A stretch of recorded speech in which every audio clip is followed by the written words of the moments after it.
You know how we talk about, like I so naively run into the fire. It's like after I get burnt, I get healed, I come out and run back into the fire. And we joke about it because they're always like, oh my God, please help her. But I was just talking to them about it more. And I was like, part of it is because I don't like how other people do it. Other people like to test you, right? And to me, that's so obnoxious. That's saying, listen, I'm everything, you're nothing. Prove it to me, you're worthy to be in my sphere. And to me, that's shooting themselves in the foot. Because I go in good, pure, honest, clean. And you test me and think I'm naive or this or that. I leave, I get hurt, I get burnt by the sun, and I leave. But then you realize, oh, I was the fucking sun. I was the prize. You should have been asking to get into my sphere. Well, too fucking late. You showed me who you are. You showed me who you are. I was who I was. You were afraid to be who you were. And so I was vulnerable from the jump.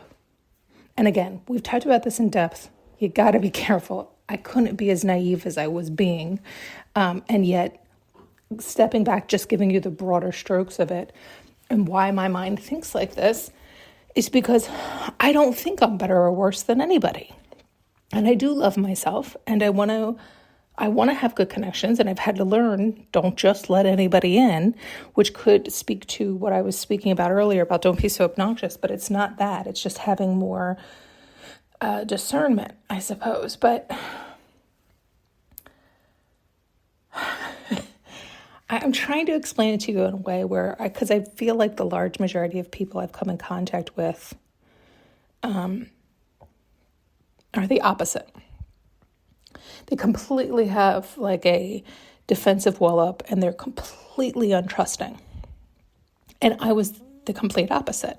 Now, again, this was happening for me. This was happening to show me, Karin, you trust everybody. The devil will come up to you and you'll say, hi, come on in. And I do. I really do.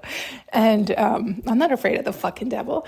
And yet at the same time, they were like, yes, we know you're not, but that's part of the problem.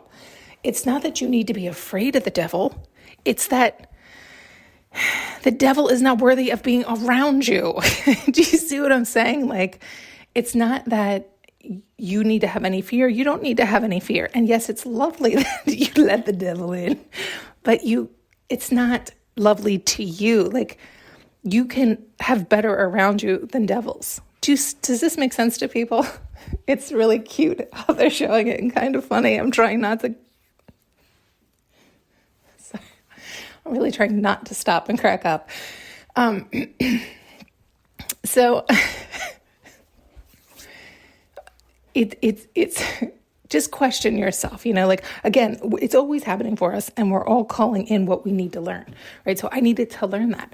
But part of the problem with the way I was being taught was I eventually started to swing the other way, right? So then I became mistrusting. It was like, oh, are you showing me that's the way? I need to become a devil myself. I need to be mistrusting. I don't let anybody in. Everybody has to prove themselves. And I was like, it feels horrible.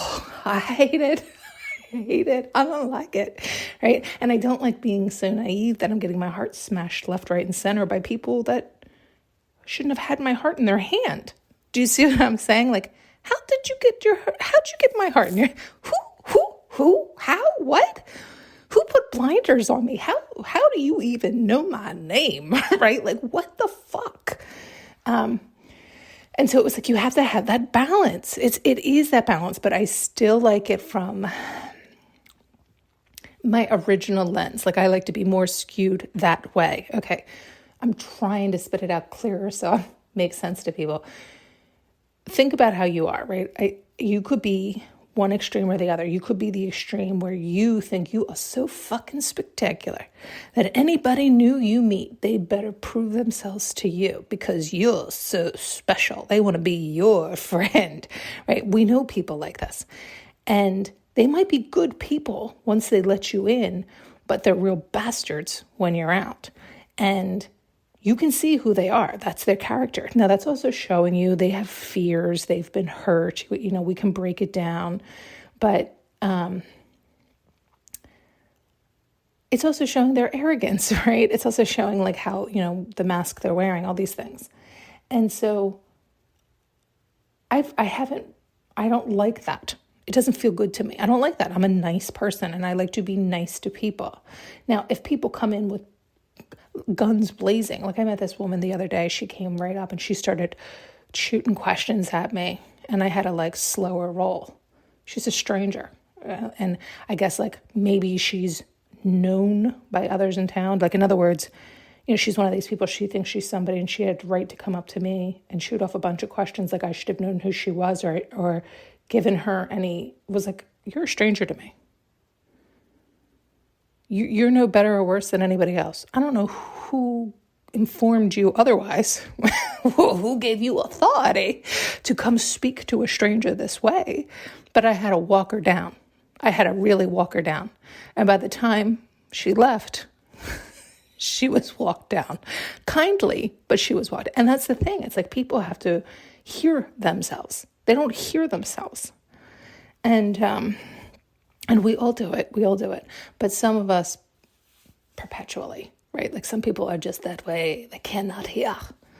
They cannot see. And then you have people who, the way I was, so naive, so innocent, so open, so like loving everybody, even the devils I would invite in, right? The devils were allowed to, it was like, what? Why is she hanging out with devils? What the hell is wrong with her?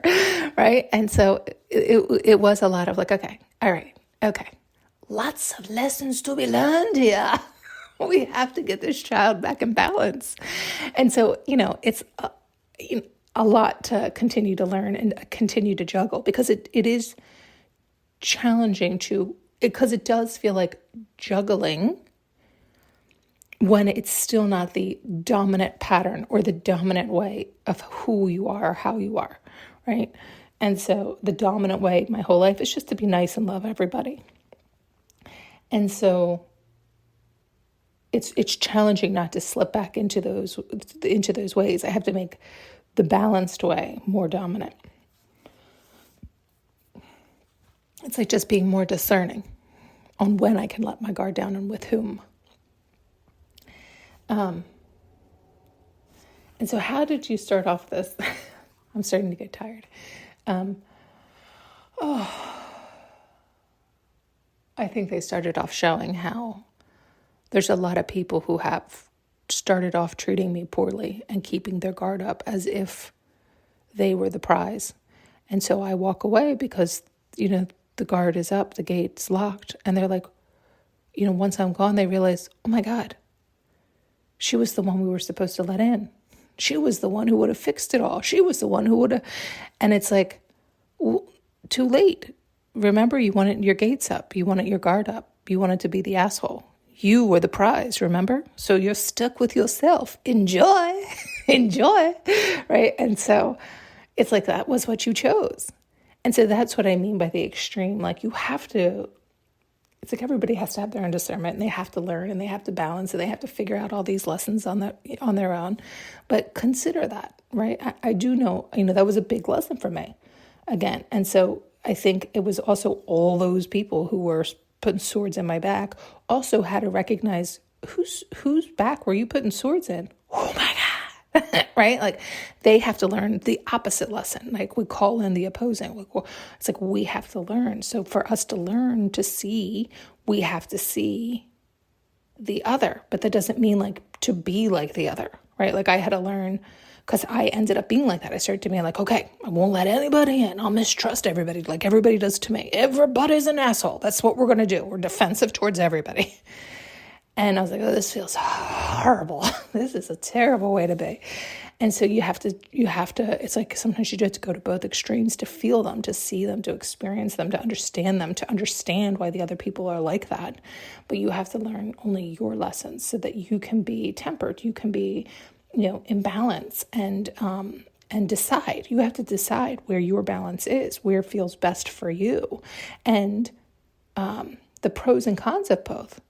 Like, what's the benefit and what's the loss, right? Like, if all those people continue to be in those defensive states and continue to stab, good people in the back and treat them poorly and push them out and judge them and be mean to them and all these things, they're only really technically putting swords in their own backs because they're the ones who are losing out. But they often don't see it until it's too late. And then when that person's dead and gone, out of their life, because they're the ones who put the swords in their back, then they can see like, oh my God, right? And it's like, well, you did that. That was what you chose. Chose to judge and push them out and be mean and be cold and be nasty. And would you think they should just stick around and accept that behavior, that treatment, that constant judgment, that coldness? I'm good, right? They eventually leave. And so it's like, it's not about the people per se. It's about ourselves and learning those lessons within ourselves, understanding within ourselves so that we can love ourselves. How aren't we loving ourselves? Right? For that same scenario, it was like I wasn't leaving situations soon enough. I was accepting the swords in my back time and time and time and time again. And they, my guides are like, when is enough? Like, why are you staying and continually getting swords in your back?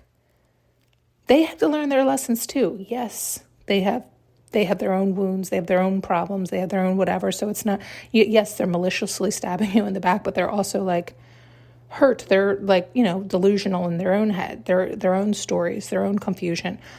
But you don't need to untangle their confusion. You need to untangle your own. Do not stay and take this kind of treatment. You need to love you. You don't need to accept this just because they're in pain, just because they're confused, just because they're misunderstanding, just because they're in pain. That's their work to do. It's not yours. You're not here to fix them, to save them, to solve it. No. You're here to love you. You're here to have a good time. You're here to be in your own balance. You're here to learn your own lessons. And so that was a big lesson. Stop staying. When people show you who they are, believe it. When people continually mistreat you, I'm not saying don't address it. I mean, depending on the dynamics, you try to make repairs, you try to have discussions, but eventually it's like, you know what? I have to love me. I have to go live my life. I can't keep staying here and taking all these swords in my back because you don't want to do your own work and you swear it's me who has to do my own work. They want to convince themselves it's you and not them. Well, that right there tells you they're blaming outside themselves. And you continually take accountability and swallow your pain and their pain. Stop swallowing their karma. Stop swallowing their pain. Anytime anybody's blaming outside themselves, that means they're giving away their power to you. So I kept sucking up their power then, right? Because I'm swallowing the blame. I'm taking accountability for me and them. This is the idea people say, like I know some people have a theory that when people send you evil eye, they're actually sending you power. They're sending you hate and envy and all these things. Well, essentially that's sending you power because they're saying you're responsible for me being upset. You're responsible for blah, blah, blah, blah, blah. And if you're like me and you're like, oh my God, I did X, Y, and Z and take accountability and truly understand it and contemplate it and don't take over accountability. Like if they are wrong, if whatever, and you take your accountability, but then you also take that evil eye, it's really just leveling you up. It's like people throwing bricks at you and you catching them and planting them down and literally building yourself a beautiful castle. And then they get more and more angry and they keep throwing bricks at you. Well, the bricks they keep throwing at you keep building your castle. And they keep getting angrier because your castle's getting bigger and more beautiful and larger.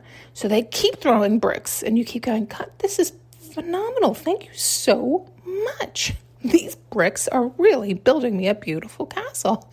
And it's like they're fueling your fire to build a beautiful life.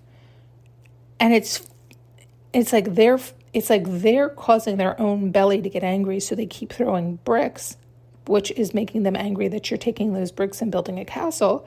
So it keeps their belly on fire So it's like they're fueling their anger, you're fueling your happiness.